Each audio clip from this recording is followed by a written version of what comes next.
Good morning everyone. তো দেখো আজকে সকাল থেকে কি বানাচ্ছি। তো সকালেই সবচেয়ে প্রথমে বানাচ্ছি নাস্তার মধ্যে থাকছে আজকে সবজি রুটি। তো সবজি রুটি বানাতে গেলে আমি এখানে গাজর বিনস নিয়ে নিয়েছি আর একটু আলু আর সঙ্গে ডাল। তো ডাল আলু দিয়ে এই একটা সবজি তরকারি বানালাম আর সঙ্গে বানিয়ে নিলাম রুটি। গুড মর্নিং এভরিওয়ান, সবাইকে শুভ সকাল। আর এক কাপ চায়ের সাথে সকালটা যেন জমে ওঠে। তো চা খাওয়া শেষ, বানানোর পালা হলো সবজি রুটি তরকারি বানানো।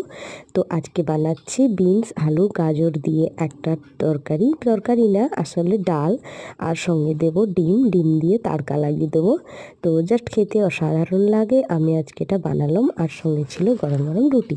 তো তোমরা কে কেমন ভালোবাসো প্লিজ। গুড মর্নিং এভরিওয়ান, সবাইকে শুভ সকাল। আর এক কাপ চায়ের সাথে সকালটা যেন জমে ওঠে। তো চা খাওয়া শেষ, বানানোর পালা হলো সবজি রুটি তরকারি বানানো। তো আজকে বানাচ্ছি বিনস আলু গাজর দিয়ে একটা তরকারি না আসলে ডাল, আর সঙ্গে দেব ডিম দিয়ে তাড়কা লাগিয়ে দেবো। তো জাস্ট খেতে অসাধারণ লাগে। আমি আজকে এটা বানালাম আর সঙ্গে ছিল গরম গরম রুটি। তো তোমরা কে কেমন ভালোবাসো প্লিজ।